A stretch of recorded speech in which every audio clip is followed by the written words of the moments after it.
Praise the Lord. सभी को जय मसीह की। कैसे आप सभी लोग? प्रभु आप सबको बहुतायत से आशीष दे। आज की सुबह में एक बार फिर से परमेश्वर के अनुग्रह से हम उपस्थित हुए हैं। दोस्तों, आज कई लोग ऐसे हैं जो प्रभु यीशु मसीह के दोबारा आगमन के बारे में ठट्ठा उड़ाते हैं, मजाक उड़ाते हैं। मैंने कल एक वीडियो देखा। उस वीडियो में एक बहन बोल रही थी कि तुम्हारा प्रभु यीशु कब से बोल रहा है कि मैं आऊँगा आऊँगा करके, है ना। 2000 साल हो गया, अभी तक नहीं आया। और उसके बारे में बाइबल से ही कुछ वचनों को लेकर वो लोग ठट्ठे उड़ाते रहते हैं।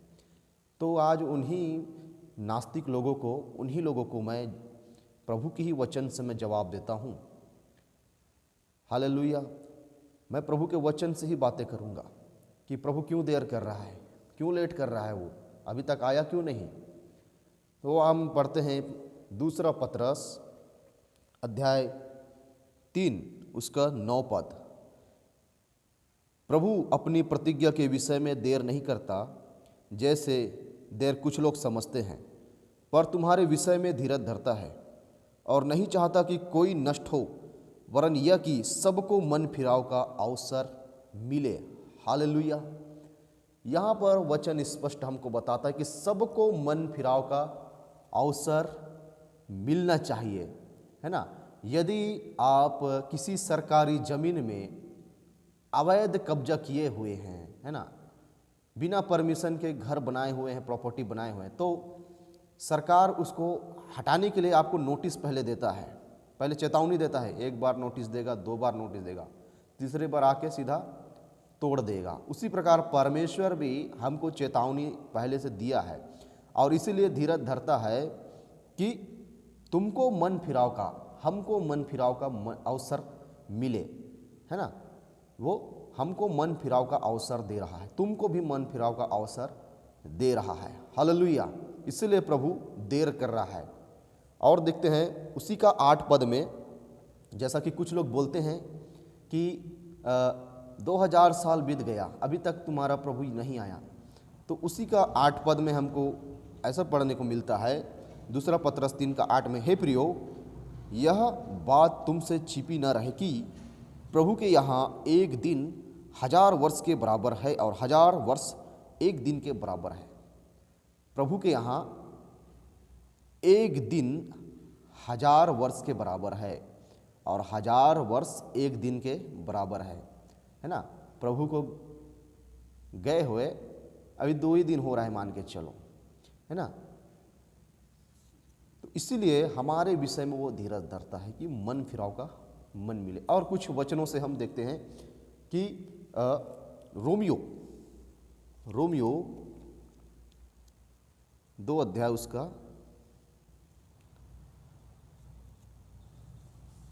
रोमियो की पत्री 2 अध्याय उसका 5 या 4 से 5 पौलुस लिखता है, क्या तू उसकी कृपा और सहनशीलता और धीरज रूपी धन को तुच्छ जानता है? क्या यही नहीं समझता कि परमेश्वर की कृपा तुझे मन फिराव को सिखाती है, पर तू अपनी कठोरता और हठीले मन के कारण उसके क्रोध के दिन के लिए, जिसमें परमेश्वर का सच्चा न्याय प्रकट होगा, अपने लिए क्रोध कमा रहा है। परमेश्वर की धीरज रूपी धन को तुच्छ नहीं जानना, उसकी सहनशीलता को तुच्छ नहीं जानना। परमेश्वर का धीरज तुमको मन फिराव का अवसर देता है, मन फिराव को सिखाता है।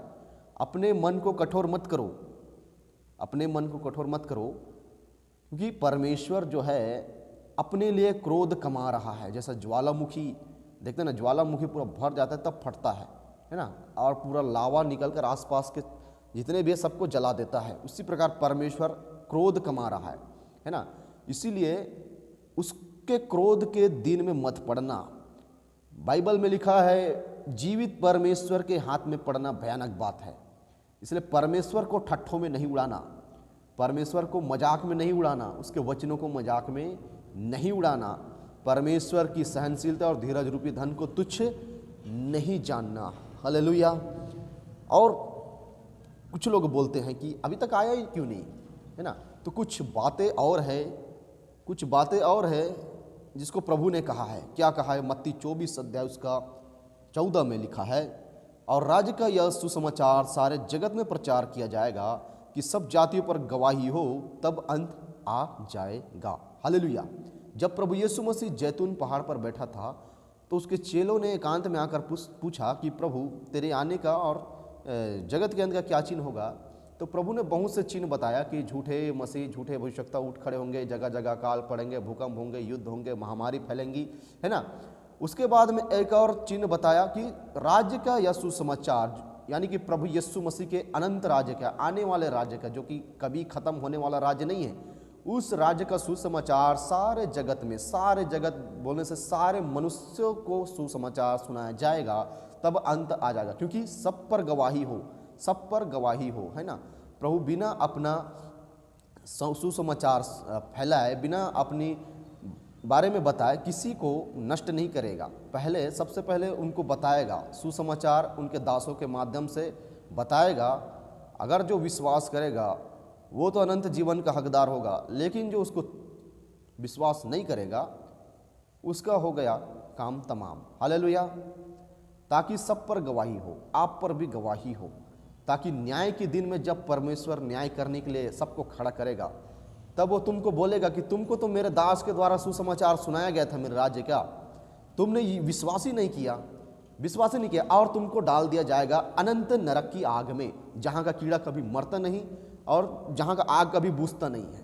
Praise the Lord. इसलिए परमेश्वर के क्रोध के दिन में मत पड़ना। भला अभी अनुग्रह का समय है, भला यही इसी में है, भला इसी में है कि प्रभु की उस धीरज को अनुग्रह समझो। ये अनुग्रह के दिन है ना। जिस समय नूह के बारे में भी पढ़ लोगे आप, मसीह लोग तो जानती हैं, जो अन्य जाति लोग हैं जो प्रभु के वचन को ठट्ठों में उड़ाते हैं, है ना। बाइबल में ये वचन ढूंढ ढूंढ कर परमेश्वर पर दोष लगाते हैं। एक बार नूह के बारे में भी पढ़ लोगे, उसमें जब नूह जहाज, जब परमेश्वर ने नूह को कहा कि तू अपने लिए एक जहाज बना, है ना, और वो जहाज बनाने लगा, और जब तक जहाज बन रहा था तब तक नूह प्रचार कर रहा था कि परमेश्वर ने जल प्रलय भेजने वाला है ना, अपने अपने पापों से मन फिराओ और जहाज में आ जाओ। लेकिन कोई उसके बात को गंभीरता में नहीं लिया, है ना, मजाक में उड़ाया कि अभी के रेगिस्तान में भी बाढ़ आ सकता है क्या, है ना। जब नूह का जहाज बन चुका, तब परमेश्वर ने कहा चल अपने बच्चे, बहू और जितने भी शुद्ध अशुद्ध जानवर सबको लेकर घुस जा जहाज में, और नूह सबको लेकर घुस गया, है ना। और द्वार जो है परमेश्वर ने बंद कर दिया जहाज का। उसके बाद में जल प्रलय हुआ, 40 दिन 40 रात तक जल, इतना पानी गिरा, इतना पानी, इतना बारिश हुआ, नीचे का सोता फूट निकला, आकाश का झरोका खुल गया, इतना कि पहाड़ भी डूब गया, जितने लोग थे सब डूब के मर गए। वो दरवाजा ठोक रहे थे, खोलो खोलो खोलो करके, नहीं खुला, क्योंकि परमेश्वर के अनुग्रह के उन्हें तुच्छ जाना। इसीलिए अभी भी अनुग्रह का द्वार खुला हुआ है, इसको तुच्छ नहीं समझना। वो हमारा जहाज यीशु मसीह है। अभी समय है, चढ़ना है, जितना चढ़ना है चढ़ जाओ। बाद में वो द्वार बंद हो गया तो कोई खोल नहीं सकता, क्योंकि परमेश्वर के बंद किए को कोई खोल नहीं सकता। हालेलुया। एक और वचन हम देखते हैं, मत्ती 24:22। ऐसा लिखा है, यदि वे दिन घटाए ना जाते तो कोई भी प्राणी नहीं बचता, परंतु चुने हुओं के कारण वे दिन घटाए जाएंगे। हालेलुया। यदि वो दिन जो कि महाक्लेश का दिन है, जो कि परमेश्वर के क्रोध का दिन है, यदि वो दिन को घटाया नहीं जाता तो मैं भी नहीं बचते और तुम भी नहीं बचता। लेकिन चुने हुए कुछ लोग हैं, उसके लिए ये दिन को घटाए जा रहे हैं, ये दिन को घटाए जा रहे हैं, है ना। प्रभु यीशु मसीह के क्रोध के दिन में मत पड़ना, क्योंकि परमेश्वर कभी भी टाइम पास की बातें नहीं करता। प्रभु जो बोलता है, जो प्रतिज्ञा करता है, जो वादा करता है, उसको पूरा भी करता है। लेकिन वो धीरज इसीलिए धर रहा है, इसीलिए लेट कर रहा है कि तुमको अवसर मिले। Praise the Lord. प्रभु की सहनशीलता को तुच्छ न जाने। अभी अनुग्रह का समय है, जितना भी प्रवेश करना है उस जहाज में, यीशु मसीह रूपी जहाज में प्रवेश कर लो। जब अगर द्वार बंद हो गया, यदि द्वार बंद हो गया तो कोई माइक लाल खोल नहीं सकता। Praise the Lord. सभी को जय मसीह की।